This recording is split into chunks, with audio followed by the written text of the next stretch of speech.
सिद्धिरस्तु।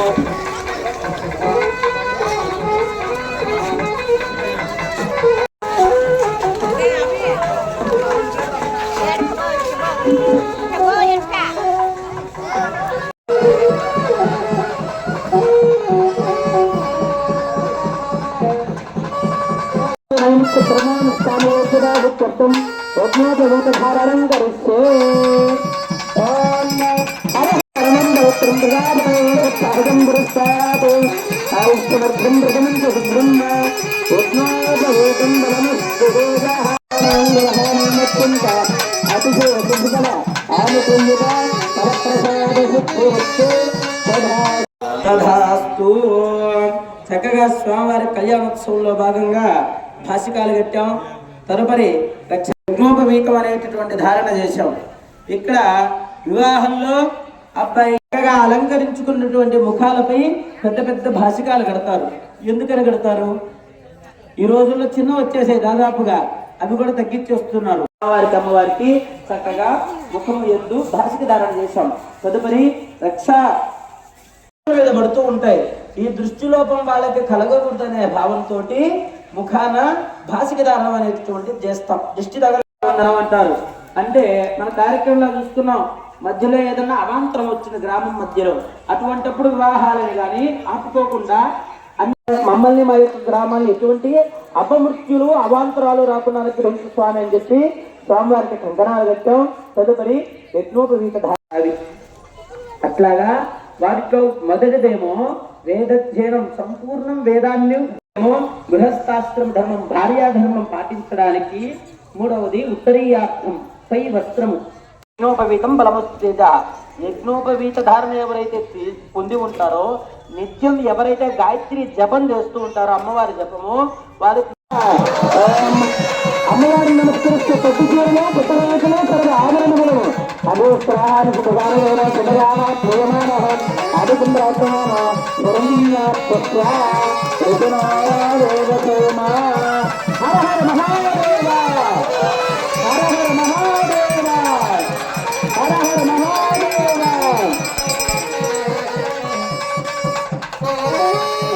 సమర్పయామి.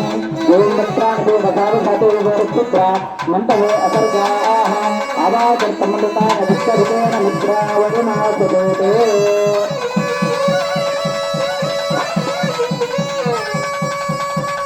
విపరేతనాం అధివస్త్రాన్ శుభగాని దేనో శుభగా పూజమానః ఆదిచక్రావతమేనో హృణ్యాత్వా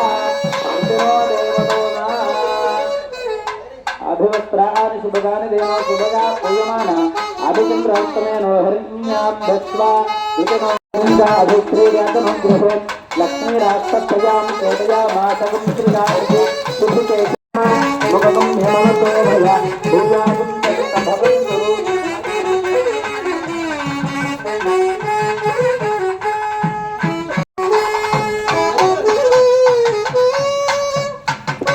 మంగళూరు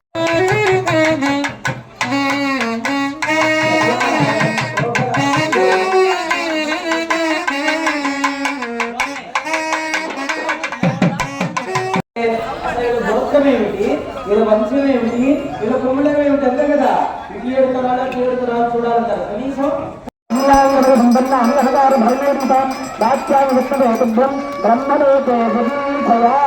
కన్యామే హృతో భయ కన్యామే భద్రనాథ్ మోక్షనాథ్.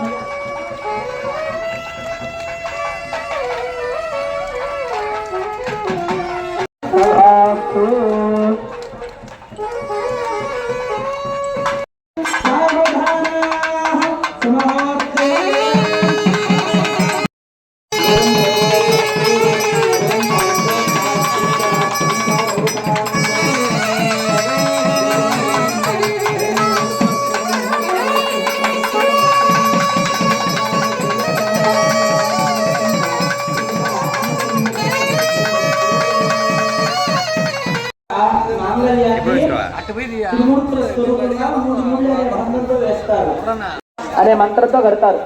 అంటే భర్త చెప్తాడు, మాంగళ్యం అనేటువంటి తంతు నా యొక్క జీవనాన్ని ఆధారపడి ఉంది. అంటే ఇది ఒట్టి బంగారము పసుపు తాడు. కార్యక్రమాల్లో వచ్చిన సమయాన జడలు అలుసుకొని కూర్చోవాలి. మూడవది వస్త్రము చీరలు ధర్మంగా ఉండేటటువంటివి ఈ మూడు ముళ్ళ బృందం త్రిమూర్తుల స్వరూపంగా భర్త ఇలా మంత్రంతో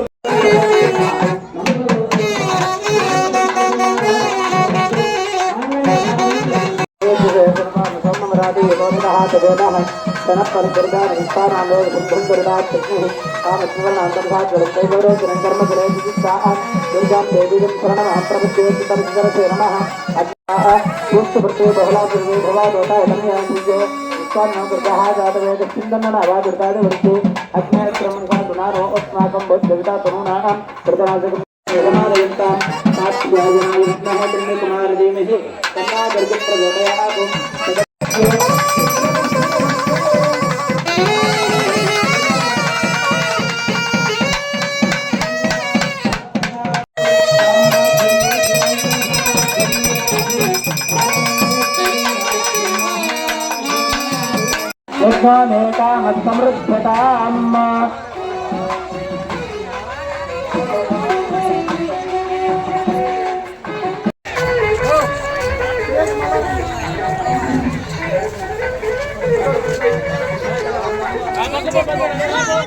Thank you.